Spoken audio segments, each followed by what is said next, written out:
안녕하십니까. 창원대학교 이훈입니다. 오늘 저는 사물인터넷 생태계 및 비즈니스 모델에 대해서 강의를 하겠습니다. 강의 순서는 크게 네 가지로 나누어져 있는데, 첫 번째는 이 IoT의 배경에 대해서 좀 말씀을 드리겠습니다.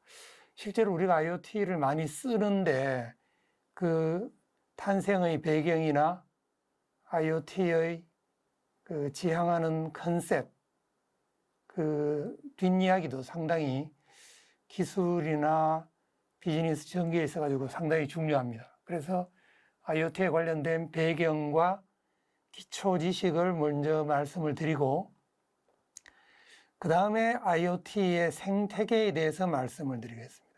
생태계라고 하는 것은 우리가 어떤 그 세계를 이야기할 때 단편적으로 한 가지 사항만을 가지고 사물을 보면 그 세계에 대해서 이해를 잘 하지 못하는 경우가 많이 있습니다. 이럴 때는 전반적인 그 주변의 그 상황들을 다 파악할 필요가 있는데요. 이걸 우리가 생태계라고 합니다.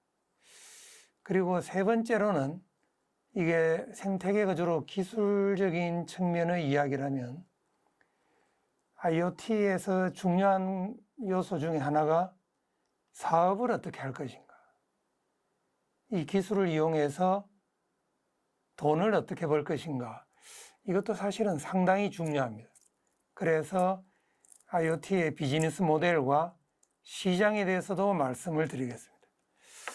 그 다음에는 추가로 앞으로 공부를 어떻게 하면 되겠는지, 그리고 이 강의 내용을 활용하는 방안에 대해서 또 말씀을 드리겠습니다.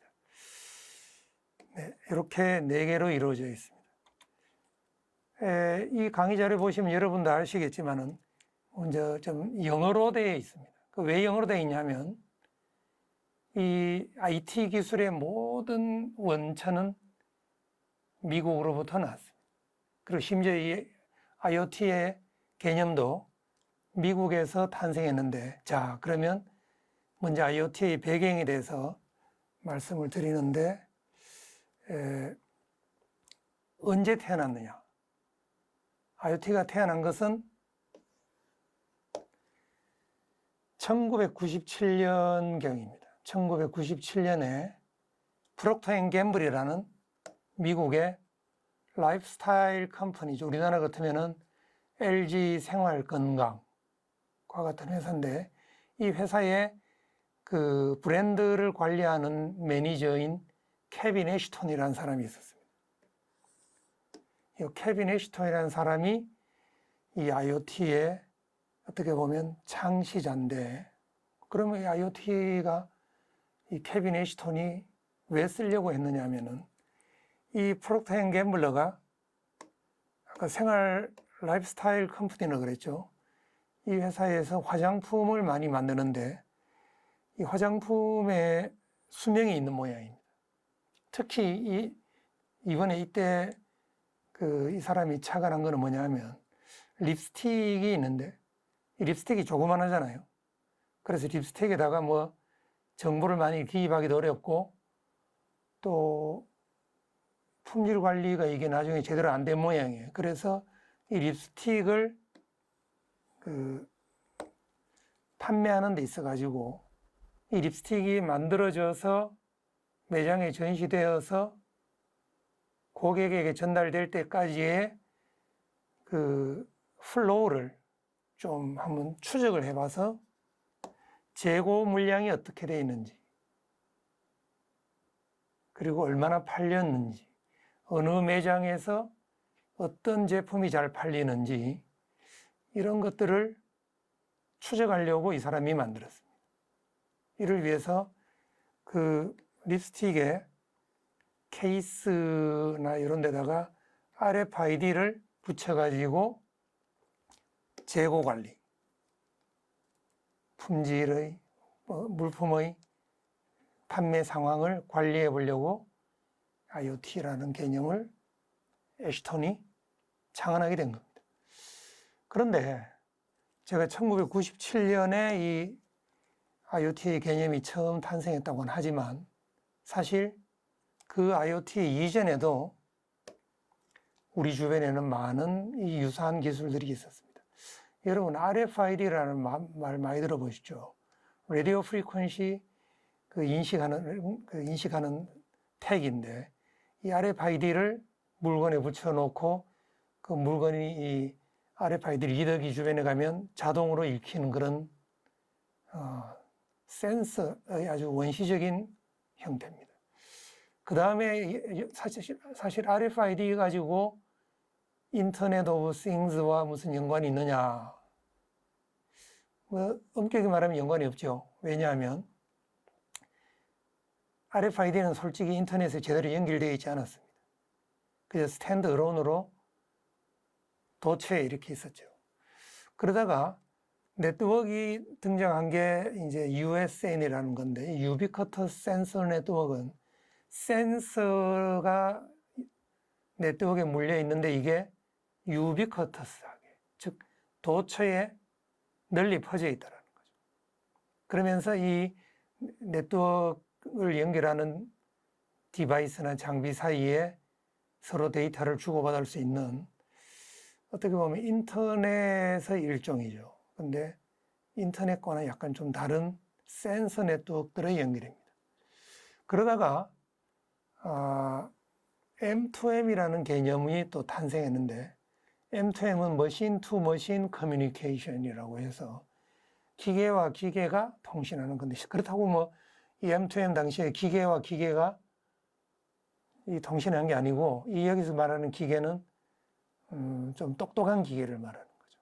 컴퓨터를 기반으로 하는 기계들이 인간의 힘을 거치지 않고 바로 직접 연결하는 겁니다. 인간과 인간의 통신은 H2H라 해가지고 휴먼 투 휴먼이죠. 우리가 전화를 통화하는 게 바로 이 M2M, H2H인데, 그 다음에 인간이 컴퓨터 서버에 접속해서 자료를 검색하고 업로드하고 다운로드하는 게 H2M이죠. 인간과 기계 간의 통신. 그런데 M2M은 인간을 배제하고 기계와 기계 간의 직접 통신을 이야기합니다. 근데 여기서 아까 말씀드린 대로 기계는 좀 지능이 높은 그런 기계를 말하는 거죠. 이 그림에서 보여주는 이것이 바로 진화의 단계이자 영역의 그 확장성을 말하는데, 유비쿼터스 센서 네트워크가 M2M으로 진화하고 M2M은 다시 IoT로 진화해서 지금 우리가 말하는 이 IoT가 여기에 있는 겁니다. 물론 이 IoT에서 T는 things, 사물을 이야기하는 건데, 사실은 이 things라는 게 뒤에서도 말씀드리겠지만은 이 디바이스가 유비쿼터스 센서 네트워크에서 말하는 센서나 머신 투 머신에서 말하는 기계만을 한정해서 말하는 건 아닙니다. thing은 자동차도 thing이고, 드론도 thing이고, 배도 thing이고, 심지어 나중에는 everything, 이 X는 모든 것을 말합니다. 모든 것이 다 인터넷에 연결되었다는 게 바로 IOX인데, 뒤에 가서 또 기회 되면 또 말씀드리겠습니다. 자, 이와 같은 그 IoT의 탄생 배경과 함께 IoT가 여기서 본이라고 했는데 사실은 이게 어떻게 확장되게 되었느냐 하는 거죠. IoT가 왜 갑자기 이렇게 확장됐느냐? 거기는 한 5가지 정도의 요인이 있습니다. 이 배경이 굉장히 중요한데, 이게 나중에 이제 비즈니스와 연결되는 겁니다. 첫 번째 그 확장의 배경은 사회의 트렌드가 변했다는 겁니다. 요즘 인구가 계속 감소한다는 인구 감소 위기라는 말을 많이 합니다. 거기다가 1인 가구의 증가, 또 고령화 사회의, 지금 거의 우리나라는 고령화 사회에 진입했죠. 이런 사회의 트렌드는 결국은 인간 노동력이 감소하고 인간이 할 일을 누군가가 대신해 줘야 됩니다. 그걸 누가 하느냐? 디바이스들이 한다는 거죠. 컴퓨터가 사물, 센서, 카메라, 로봇, 드론 이런 것들이 하는 거죠. 이 사회의 변화를 우리가 볼 수 있는 것이 바로 산업계에 있어가지고의 스마트 팩토리, 그 다음에 스마트 팜, 그 다음에 스마트 시티, 즉 소셜 인프라, 교통, 재해 방지 뭐 이런 것들을 사람의 그 개입 없이 개입 없이 사물이 알아서 해야 될 필요가 생기는 거죠. 두 번째는 네트워크 기술이 과거에 비해서 굉장히 발달했습니다. 즉 특히 무선 통신 인터넷이 발달했는데 이 무선 인터넷이 속도도 빨라지고 성능도 굉장히 좋아졌죠. 그래서 무수히 많은 디바이스들이 인터넷에 연결될 수 있는 환경이 조성됐습니다. 세 번째는 요즘 반도체, 메모리 반도체, 시스템 반도체 이런 반도체 이야기가 많이 화제가 되고 있는데 이 반도체의 발달로 인해 가지고 센서들이 비용도 싸지고 기능도 좋아졌습니다. 그리고 센서를 감지함으로써 얻어지는 어떤 의사결정을 위한 액추에이터들, 즉 모터라든지 여러 가지 액추에이터들이 또 가격이 많이 떨어진 거죠. 이것들이 가전제품이나 공장 기계라든지 자동차 이런 데에 장착이 되기 시작한 거죠. 특히 로봇이나 드론, 자동차 이런 것들에 이 센서와 액추에이터가 저가에 공급이 되기 시작했습니다. 이 세 가지 요소들은 사물인터넷 기술이 확장되기 위한 가장 기본적인 요소들이었습니다. 이렇게 값싼 센서로 고속의 무선 통신망을 이용해서 디바이스들이 센싱을 하고 즉 데이터를 수집했다. 그러면 이걸 어떻게 해야 되겠습니까? 데이터가 쌓이겠죠. 이 쌓인 데이터를 분석해서 써먹어야 되겠죠. 이때 이제 컴퓨터의 서버, 컴퓨터가 필요한데 요즘 컴퓨터들도 스마트폰만 보더라도 스마트폰이 사실은 예전에 거의 슈퍼컴퓨터 수준의 기능을 가지고 있습니다. 노트북은 데스크탑 위에 과거의 데스크탑 성능을 능가하게 된 거죠. 이런 빅데이터를 분석하기 위해서는 또 AI 알고리즘이 필요한데 AI 알고리즘 기술도 눈부시게 발전했고 AI가 탑재된 플랫폼들이 등장하게 되었습니다. 이 AI 플랫폼은 빅데이터, 센서로부터 수집된 데이터를 빅데이터가 AI 알고리즘을 통해서 분석이 되면 그 액추에이션을 위한 의사결정을 할 수 있게 된 겁니다. 즉, 센서로 데이터를 수집하고 그 수집한 데이터를 분석해서 분석한 데이터를 가지고 액션을 취하게 됐다는 거죠. 그러니까 이 IoT가 이렇게 지금 세간의 화제가 되고 있습니다. 갑자기 너무 심각하게 IoT에 대해서 많은 팩트들을 이야기했는데 잠시 머리를 식히는 경우로 그럼 다른 나라에서는 IoT를 어떻게 부를 것이냐. 미국은 원조니까 Internet of Things 말 그대로 이야기하죠. 우리 옆 나라들 한번 볼까요? 일본 모노노 인터넷도 모노, 싱이죠. 인터넷도 인터넷을 말합니다.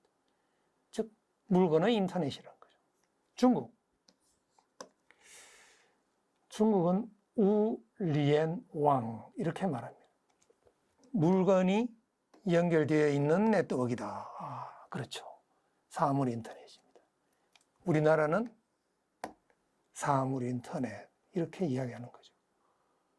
나라마다 IoT를 아주 적절하게 표현했습니다.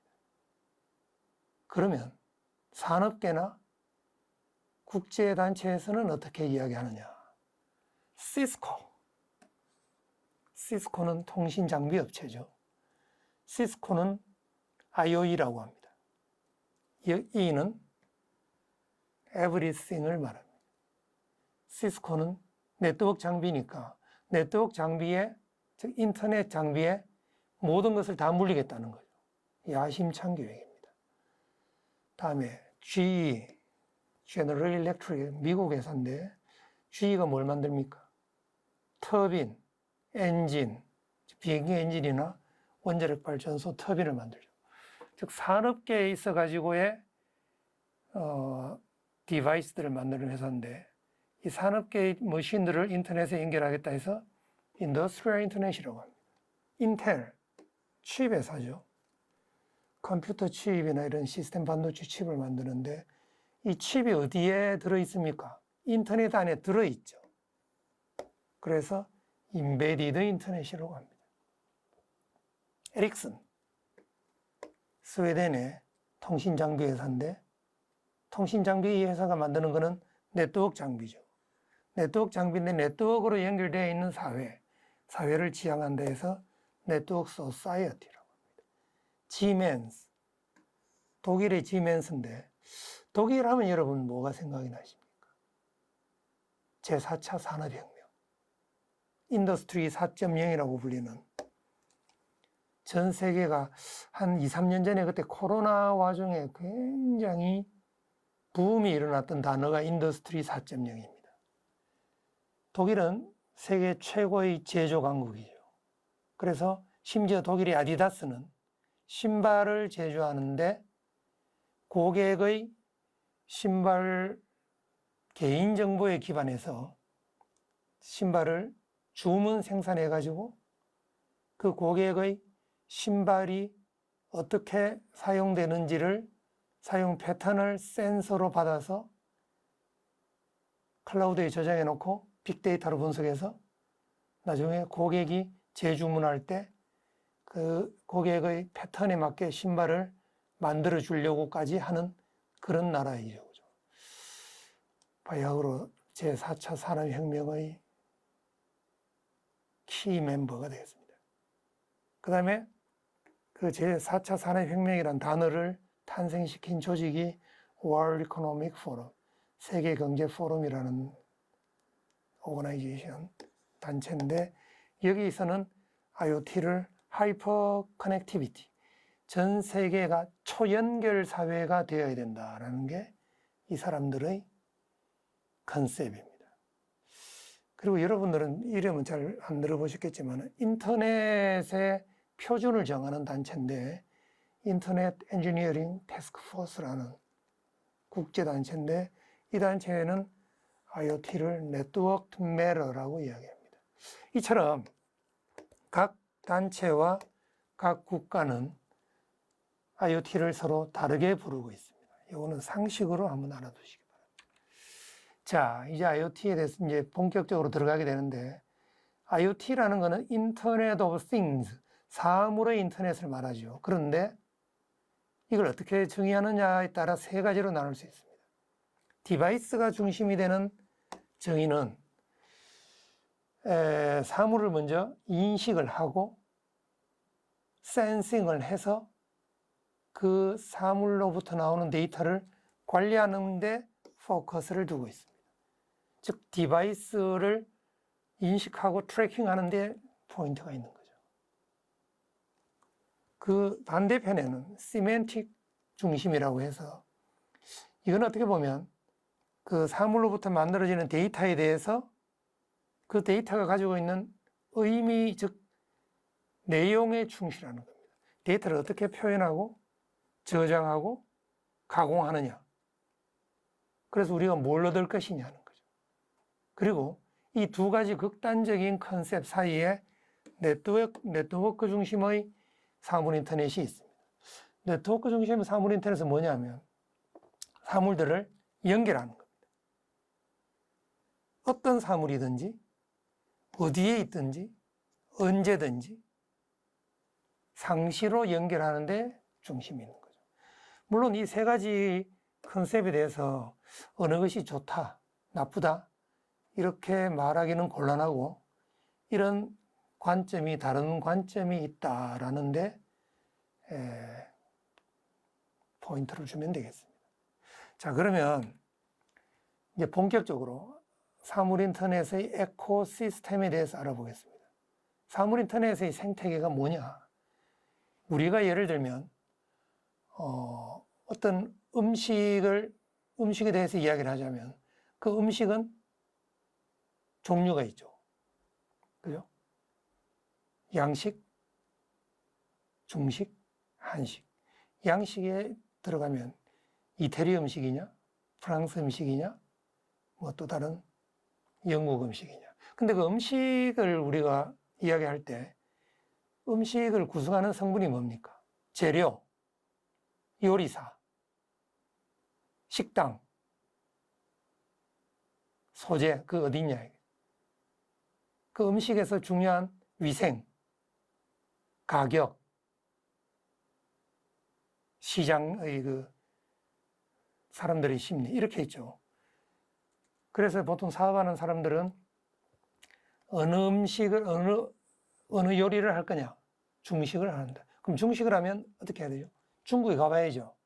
어떤 요리가 유행하고 어떤 재료가 있고 어떤 게 좋고 어떤 게 나쁜 위생이냐 이런 걸 따져보듯이 사물 인터넷도 우리가 사물 인터넷 하면은 뭐 스마트 양식장에서 어부가 뭐 산소 농도나 적조 상태를 모니터링 한다. 우리 유저들은 그거밖에 모르지만 실제로는 그러한 서비스가 제공이 되기 위해서는 크게 4가지 계층의 기능이 필요한데 첫 번째는 컨텐츠입니다.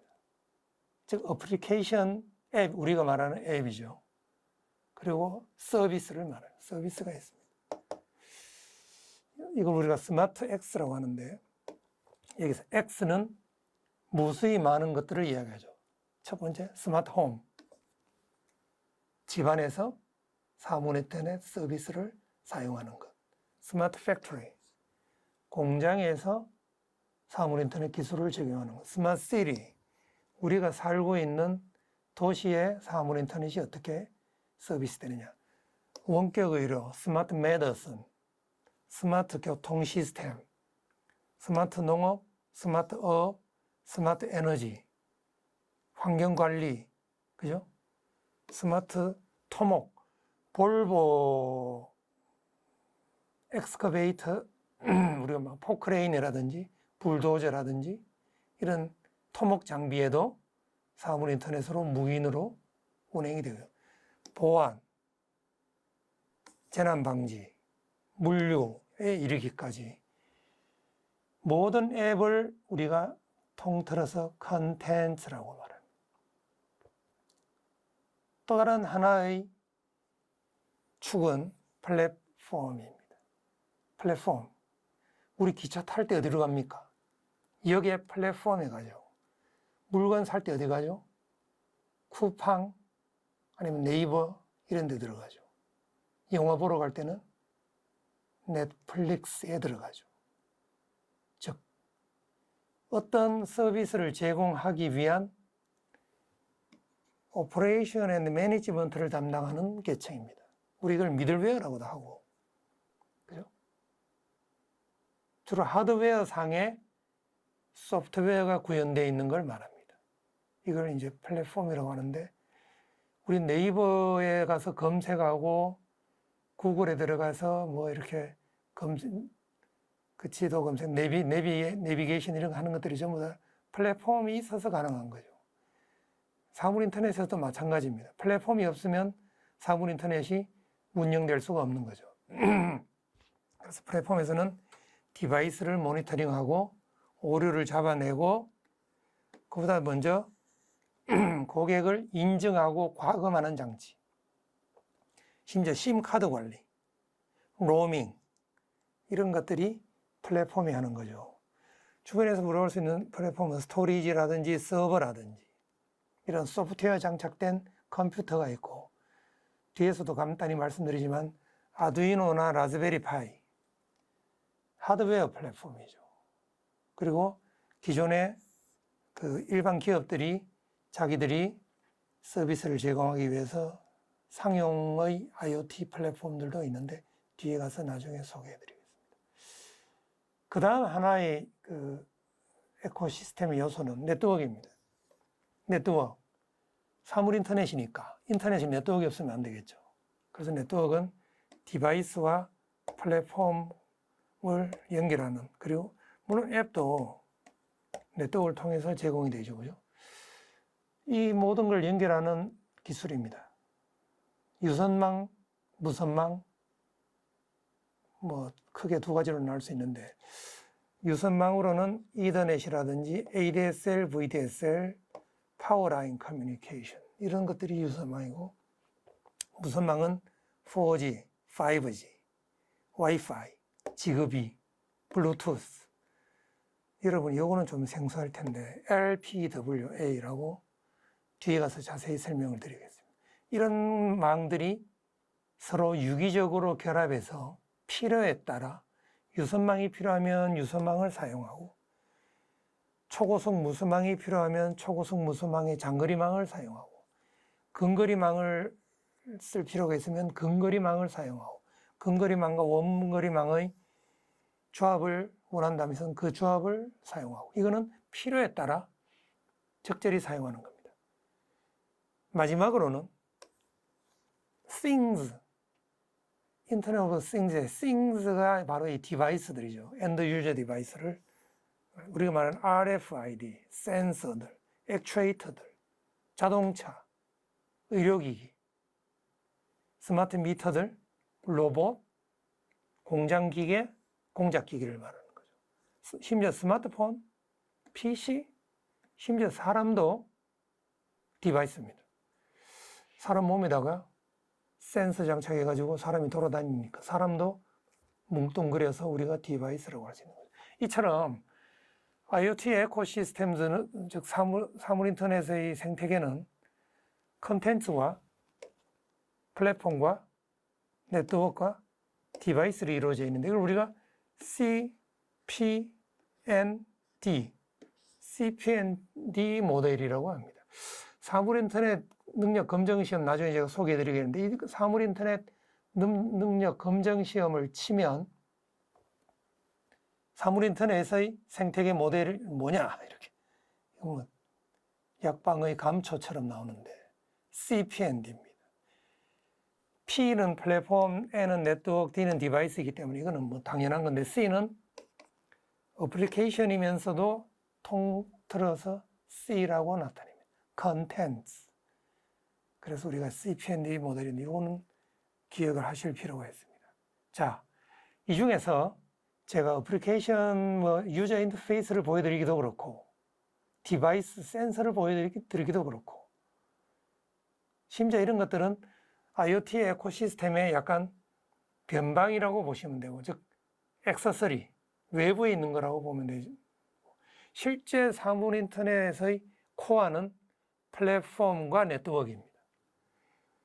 수많은 플랫폼과 수많은 네트워크 중에서 주로 여기서 제가 간단히 한번 다뤄드릴 부분은 아두이노, 라즈베리파이, 와이파이, LPWA 이 네 가지에 대해서 간단히 말씀드리겠습니다. 먼저 그거 하기 전에 이제 플랫폼 아까 제가 말씀드렸는데, 이 플랫폼이 굉장히 중요하다고 했잖아요. 플랫폼이 미들웨어라고 했는데, 이 플랫폼 내용이 뭐냐면은, 우리가 이게 플랫폼을 보통 Common Service Entity라고 부르는데, 공통의 서비스를 제공하기 위한 주체를 말합니다.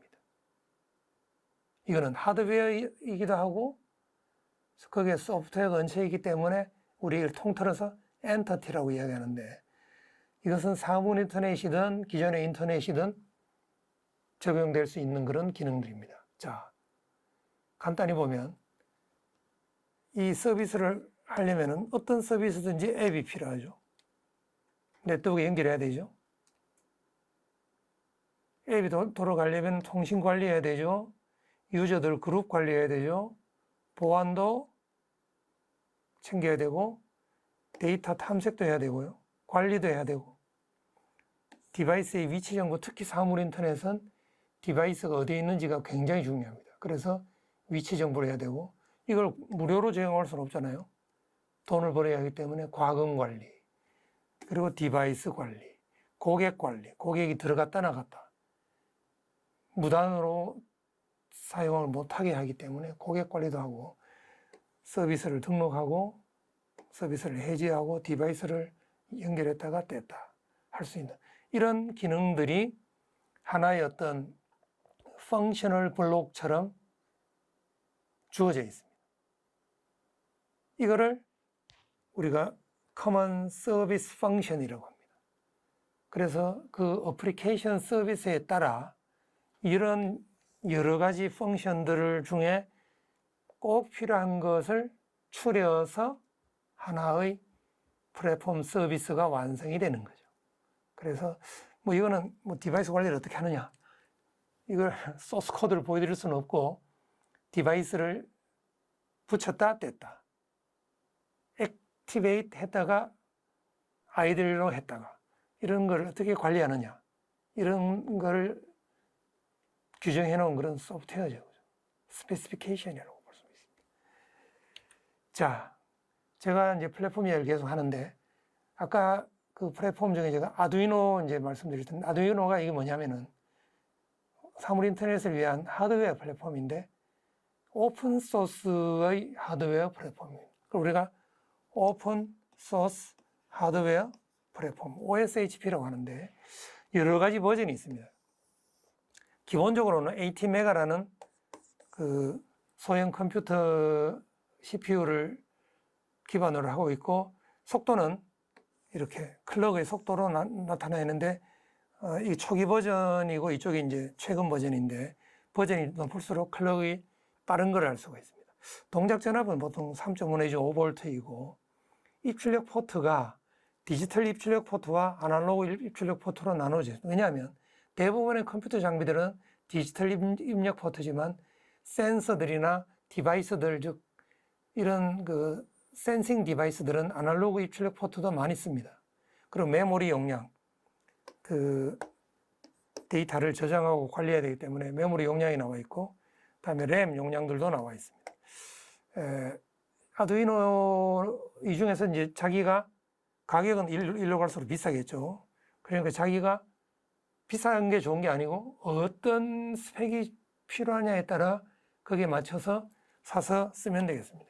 그다음에 라즈베리 파이 같은 경우에는 버전이 한 4개 정도 있는데 여기도 보면 프로세서의 그 처리 속도, 그 다음에 메모리 용량이 점점 커지죠. 버전 4가 굉장히 스펙이 좋습니다. 포트 수도 이렇게 주어져 있고 여기서는 유선 네트워크와 무선 네트워크에 대한 그 제공 그 여부도 구별해 볼 수 있습니다. 여기 NA는 not applied. 요 모델 A1과 2에서는 이런 기능들이 제공되지 않았습니다.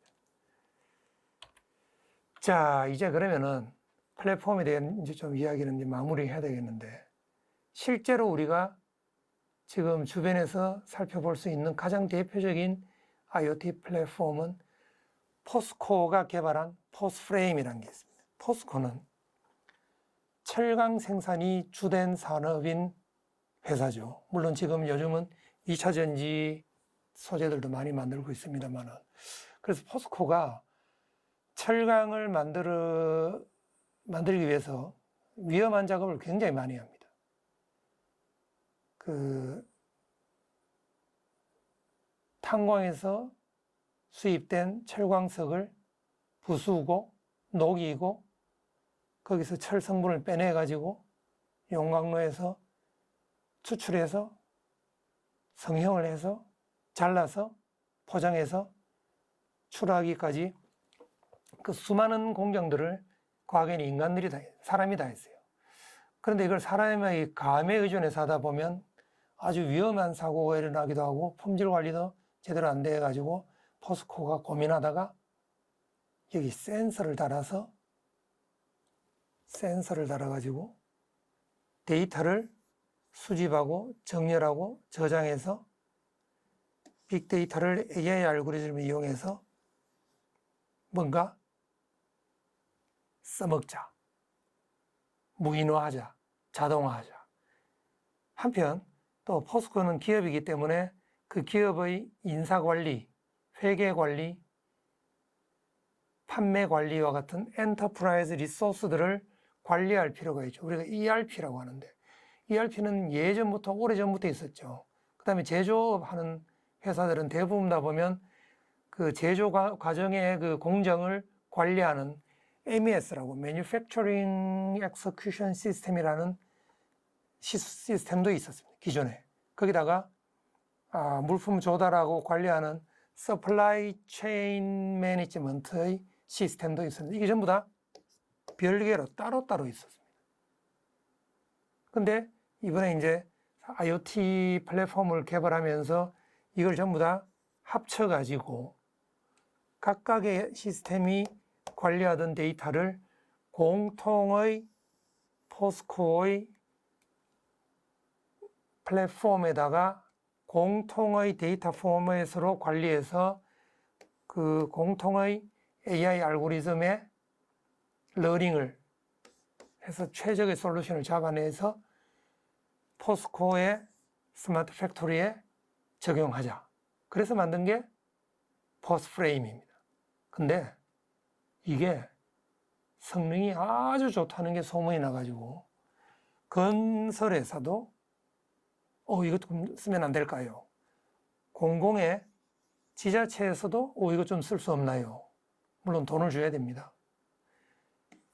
에너지회사, 원자력 발전이나 수력 발전 이런 회사들도 똑같죠.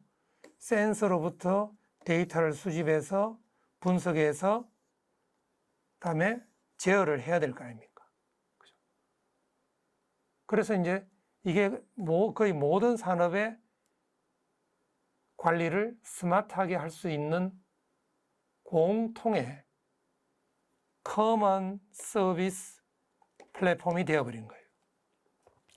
그래서 제가 데이터를 수집을 안 해봤습니다만 지금 아마 우리나라에 수백 군데의 기업이나 조직에서 이 포스프레임을 지금 활용하고 있다고 알고 있습니다. 포스코가 큰 일을 한 게 해낸 거죠. 자, 이제 아까 제가 그 CPND 모델에서 네트워크가 여러 가지 네트워크 기술이 있다고 했는데 다른 기술들은 여러분이 별로 사물 인터넷과 연관이 별로 없을 거고 가장 대표적인 두 가지만 제가 말씀드립니다. 한 가지는 와이파이, 무선 랜이죠. 원래 무선 랜의 최신 버전은 IEEE 802.11ac입니다. 이거는 랜용이죠. 무선 랜용. 무선 랜용의 최고급 사양인데 전송 속도가 최고 3GBps. 무슨 HDTV 디스플레이나 IPTV의 초고화질 방송 수신, 초고속 인터넷 이런 용이었습니다. 그리고 데이터가 대부분 다 모니터나 TV 어플리케이션이기 때문에 대용량의 프레임들이 전송되었고 아까 말씀드린 대로 주로 비디오라든지 대용량 파일을 전송하기 위해 가지고 이 802.11ac가 개발됐죠. 우리가 보통 옛날에 우리 집에 썼던 그 와이파이 그 무선 공유기가 802.11a, b, g 이런 걸 많이 썼죠, 그죠? AC가 최신 버전인데 이 AC는 보통 최고 성능을 내려면은 그 AP로부터 한 60m 이상 떨어지면 잘 안 되고 주변에 시멘트 벽이 있거나 이러면은 굉장히 좀 신호 감소가 많이 일어났고 디바이스도 20개 이상 연결하기 힘들었고 거의 대부분 실내용이었습니다. 근데 사물 인터넷은 여러분 알다시피 강가라든지 공장이라든지 공원이라든지 외부에 많이 있죠. 그래서 실내외에서 좀 넓은 범위에서 디바이스들도 수천 개가 연결되어야 될 그런 수요가 완전히 다릅니다. 이거. 기존의 컴퓨터 네트워크에 내는 거는 완전히 다르죠.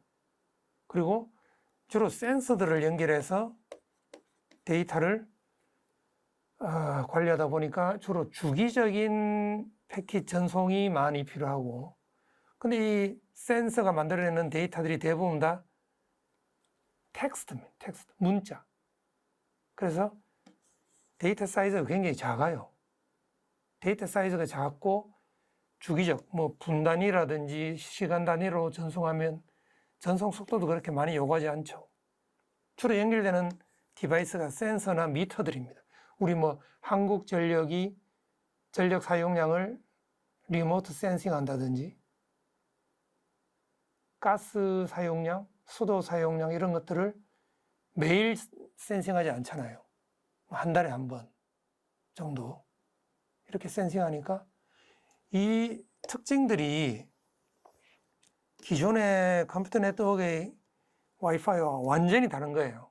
그래서 IEEE에서는 요 802.AC 말고 사물인터넷용으로 802.AH를 개발했습니다. 이게 사물인터넷용 와이파이 표준입니다. 그 다음에 이 사물인터넷의 한 가지 단점이 뭡니까?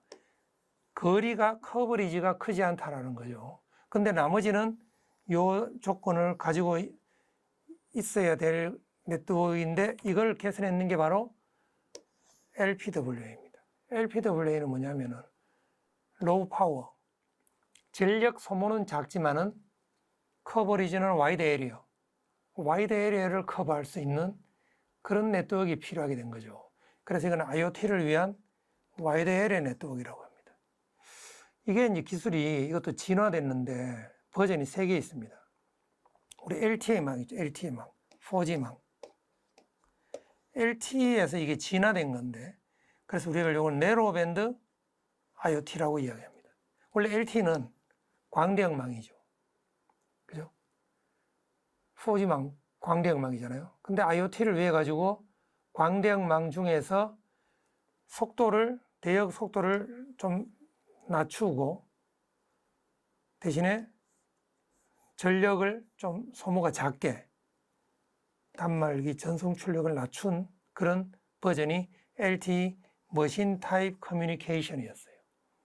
근데 이게 진화해 가지고 NB-IoT라는 게 나왔는데, NB-IoT는 아까 앞에서 말씀드린 대로 이 사물 인터넷의 전송 속도가 그렇게 빠르지 않기 때문에 전송 속도를 100에서 한 200kbps 정도로 하고, 전송 속도가 낮으니까 주파수 사용량도, 주파수 대역도 확 줄여버렸죠.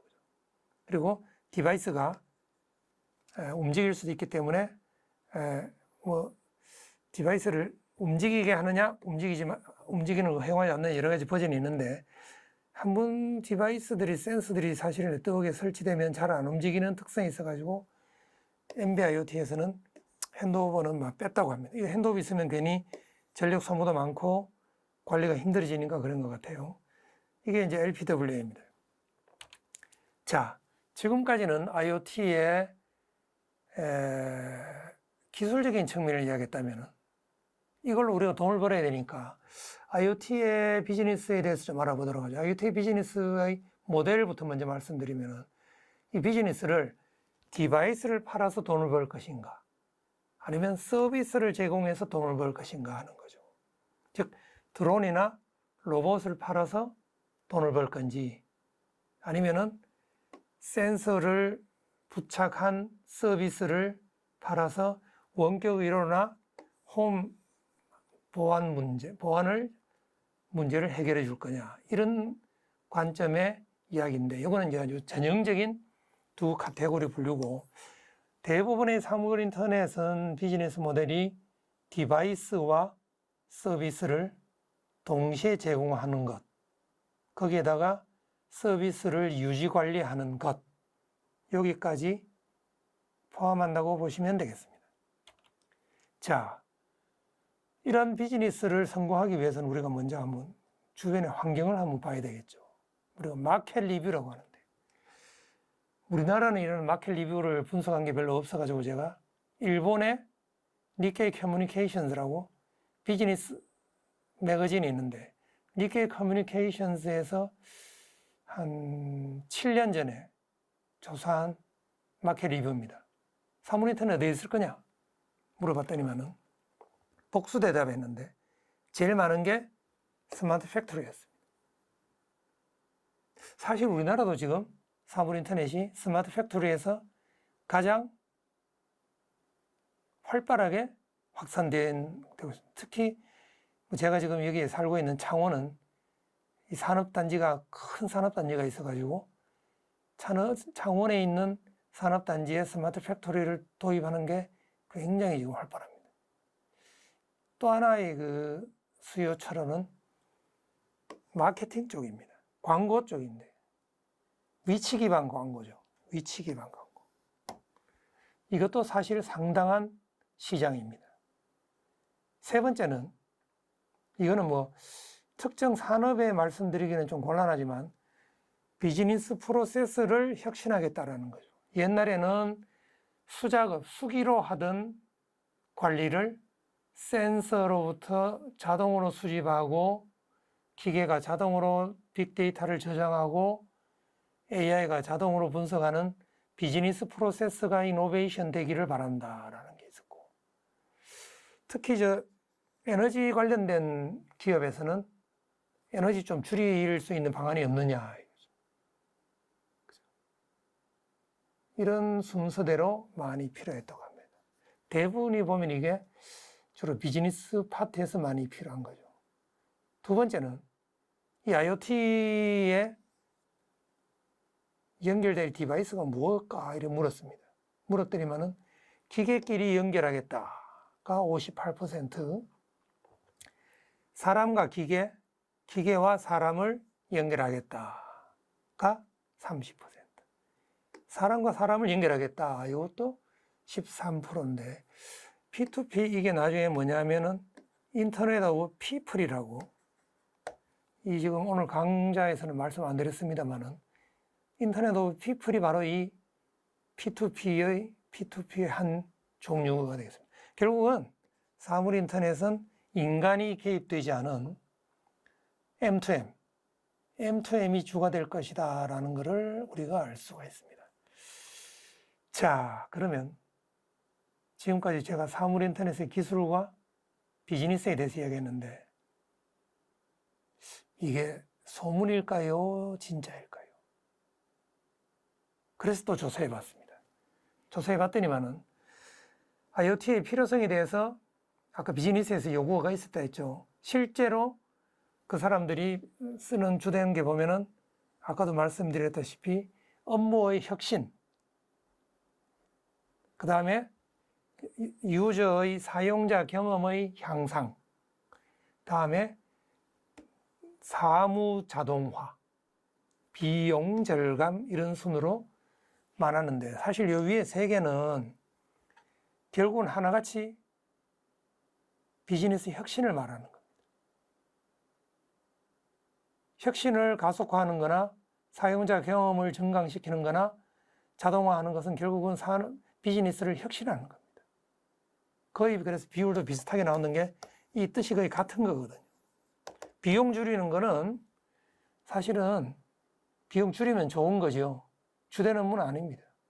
그래서 우리가 사물인터넷 해가지고 기업들이 비용 절감하고 사람을 자르지 않겠나 하는 건데 반드시 그렇지 않다는 것을 여기서 말해주는 거죠. 두 번째, 여기도 나오지만, 자, 여기도 지금 인간 인력을 감축하는 게 나오는데 이게 뭐냐면은 IoT가 확산되는 데 있어가지고 장애 요소가 뭐냐 이거죠. 제일 사람들이 걱정하는 게 뭐겠습니까? 보안입니다. 혹시 센서나 로봇이나 드론이 해킹당해가지고 큰일 나면 어떡하겠냐 이거죠. 이게 42%고 기존의 시스템이 있는데 잘 돌아가는데 이거 바꿨다가 비용이 더 들면 어떡하느냐, 비용 더 들죠. 그래서 정부가 지원해주고 있는데, 뭐, 전부 지원할 수는 없지만은 아마 조금은 지원을 받을 수 있을 겁니다. 근데 비용이 들긴 들기 때문에 걱정이 되죠. 세 번째는, 이게 가장 큰 허들일 수도 있습니다. 정부의 규제, 관련 법이 산업을 못하게 만드는 거죠. 우리나라 뭐 많잖아요. 우버, 원격 의료, 그 다음에 스마트 톨 시스템, 하이패스 무인으로 하려다가 백지화되는 그런 사례들. 원격 의료 지금 진전이 없죠. 뭐 그런 것들. 이게 전부 다 규제 때문에 그런 겁니다. 인력 감축에 대한 두려움. 아, 이러다가 내가 잘리면 어떡하지? 비용 줄인다고 했는데 혹시 잘리는 거 아닌가? 이런 걱정도 있는데, 뭐 약간의 비율이 있습니다만은, 우리 인간이, 뭐 여러분도 지금 이 강의를 듣고 있지만 빨리 IoT의 파도에 올라타서 더 높은 수준의 일을 해야 되겠죠. 그래서 이게 소문이냐 사실이냐에 대해서 한번 알아봤습니다.